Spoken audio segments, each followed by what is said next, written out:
De volta com o nosso Papo Livre e o papo continua sendo FATEC aqui no nosso programa, agora com a professora e mestre Luciana de Carvalho, ela que é do Núcleo de Estudos da Linguagem das FATECs e vai falar para a gente sobre esse trabalho que é realizado na FATEC Indaiatuba também e da sua tese, de um recorte da sua tese que está indo para um congresso na Alemanha. Luciana, obrigado pela participação, é um prazer recebê-la aqui. Conta pra gente um pouquinho, pra gente resgatar aqui, você já esteve no nosso programa falando sobre o assunto, o que é o Núcleo de Estudos da Linguagem que as FATECs têm? Isso. É o NELF, né, Núcleo de Estudos da Linguagem das FATECs, que foi criado na FATEC Indaiatuba, né, pela professora doutora Magali Barsante, de inglês. É um núcleo que acontece né, há mais de 6 anos na nossa FATEC e que ele tem como objetivo, um dos objetivos principais, oferecer cursos, minicursos para a comunidade interna e externa da FATEC Indaiatuba. Então, esses minicursos, na verdade, são em línguas estrangeiras, então inglês, espanhol, Libras também e em língua materna, que é língua portuguesa. Então, ao longo desses anos, a gente vem oferecendo minicursos, organizando eventos, né, para professores também de línguas, né, da FATEC e também fora também, né, na nossa instituição. E esse congresso que você vai participar na Alemanha, sobre o que trata? Ah, ótimo. Então, assim, esse congresso chama Terceiro Congresso Latino-Americano de Glotopolítica, né? Reflexões a partir da América até a Europa, e é um congresso que ele trata sobre a intervenção da sociedade na linguagem, né? Então, é um congresso, a glotopolítica, ela se preocupa muito com essa questão da língua enquanto político, né? Enquanto fator político. E então, nesse congresso, meu trabalho foi aprovado, fiquei assim, bastante feliz por isso, porque é um congresso super expressivo para línguas estrangeiras e o meu trabalho, o trabalho que eu vou apresentar na verdade é um recorte da minha tese de doutorado, que também eu tenho desenvolvido vários, dentro desse tema maior aí, sobre línguas, sobre mundo do trabalho, eu tenho desenvolvido vários trabalhos também de pesquisa na FATEC, né? Mas o meu trabalho, o trabalho que vai ser apresentado, o recorte da tese de doutorado, que vai tratar sobre a ideologia do trabalho em livros didáticos para o mundo dos negócios, que é exatamente esse o objetivo, nosso foco de ensino na FATEC, né, que é o espanhol para o mundo do trabalho. E como é que se desenvolve isso? Onde é que você se baseia para isso? O que você desenvolve nessa sua pesquisa? Isso, na verdade, assim, na pesquisa, o objetivo principal é analisar as imagens de língua e de sujeito em elementos paratextuais dos livros didáticos para o mundo do trabalho. Então, eu tracei um panorama, né, dessa produção editorial de livros didáticos no Brasil, em circulação no Brasil, tomando como ponto de partida a década de 1990 até 2014, porque a década de 1990, para qualquer pesquisador da área de línguas estrangeiras espanhol, foi significativa por conta da questão do Mercosul, que trouxe toda uma demanda de ensino-aprendizagem da língua aqui no Brasil, né, sobretudo aqui nessa região. O acontecimento, né, histórico do Mercosul em termos de língua foi extremamente importante para o espanhol, né? A década de 90 também é uma década muito marcada por essa questão da mundialização do capital, que na verdade já começa na década de 90, né? Um novo processo de reestruturação, né, produtiva, que vai influenciar sobre o mundo do trabalho também. Bem, dentre outras coisas também, essa demanda, como eu já falei, para a língua, as políticas empreendidas pelo governo da Espanha, né, em direção ao Brasil para divulgar a língua espanhola aqui também, e esse período muito importante de grande produção editorial, de livros, materiais didáticos para o ensino-aprendizagem dessa língua estrangeira. Uma das coisas que eu acho interessante é que, se não me falha, se eu não estiver enganado, em Minas Gerais, na secretaria, no estudo formal, você pode optar entre aprender o inglês ou o espanhol. Pelo menos até um tempo atrás era assim. E o Brasil, aqui em São Paulo, era o francês e o inglês até 75, se eu não estou enganado. Depois de 75 em diante, 76 em diante, passou a ser só o inglês e nem o espanhol. tem alguma coisa a ver? Isso aí tem alguma, vamos dizer assim, até porque se entende que o inglês é a segunda língua, ou é a língua mundial, e assim por aí vai, né? Se for nessa toada, daqui a pouco nós vamos ter que aprender mandarim, né? Porque é a grande tendência. A grande tendência agora é o mandarim. Eu me lembro que na década de 90 tinha essa questão do espanhol, mas mesmo assim não era no ensino formal, você tem que procurar escolas e tudo mais. E em São Paulo ainda continua sendo só o inglês. No que isso impacta essa produção?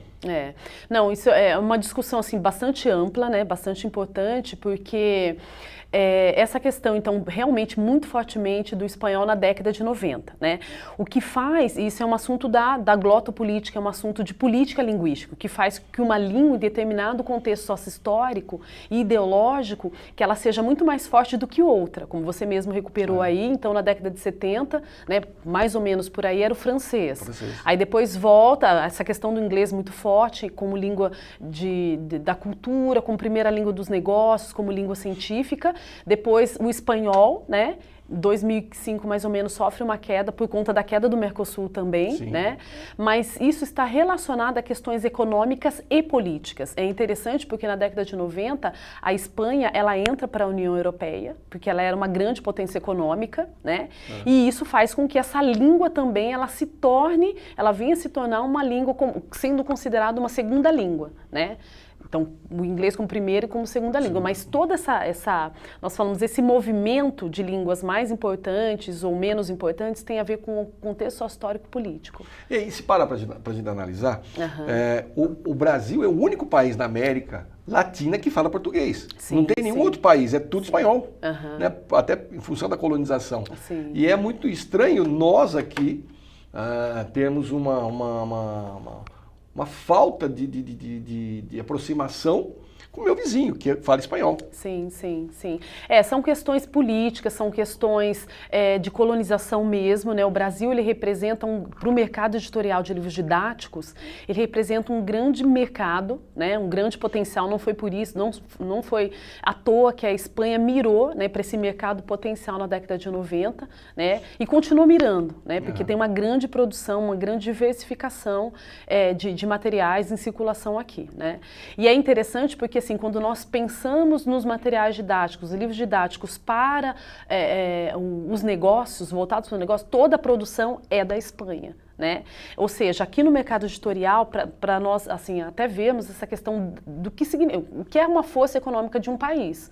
Porque se a Espanha se tem esses materiais, a presença desses materiais muito fortemente em circulação aqui no Brasil, e nós estamos exatamente margeados por países de língua espanhola também, os nossos, né, los hermanos, como nós falamos, mas que esses materiais não entram aqui, né? Não tem essa força editorial, mas porque está ligado a essa questão econômica.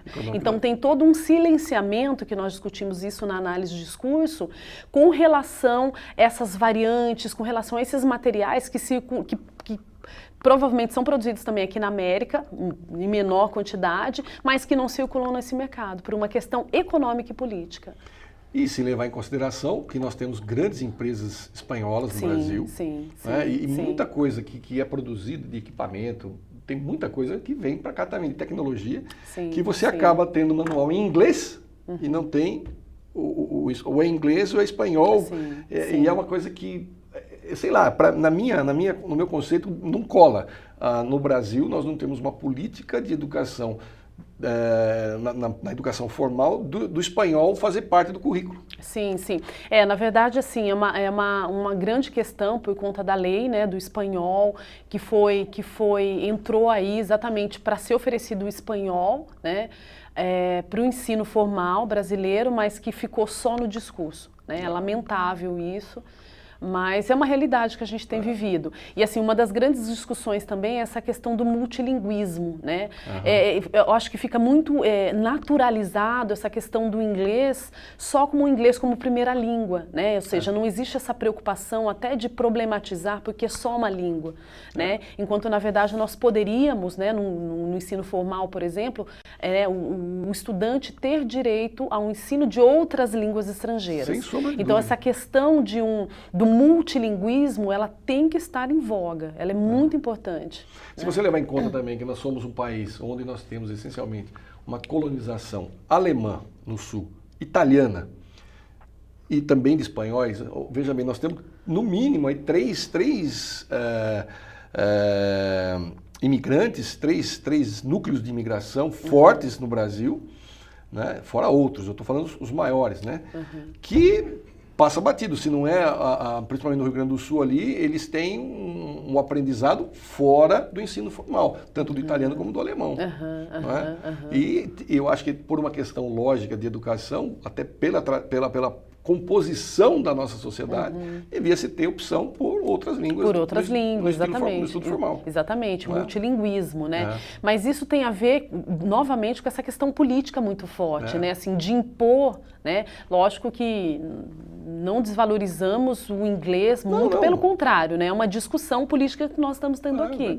Mas fica muito naturalizado essa questão de ser só o inglês, quando na verdade todo mundo deveria ter, né, uma variedade aí de opções por estudar outras línguas, mas que fossem oferecidas no ensino formal. Né?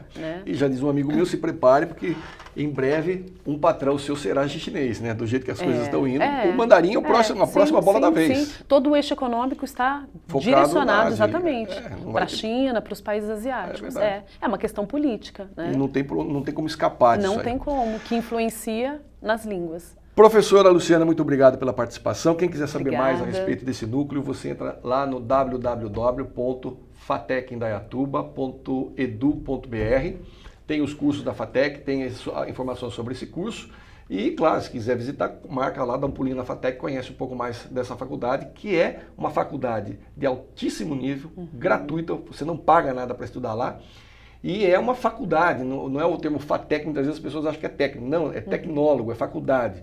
Você entra lá e descobre mais sobre isso, tá bom? Mais uma vez, obrigado, professora. Obrigada. Você de casa, obrigado pelo carinho da audiência. Eu fico por aqui e a gente se vê no próximo encontro. Fique com Deus, muita paz. Não desligue a televisão. A programação da TV Indaiá continua rolando aí na sua telinha. Tchau.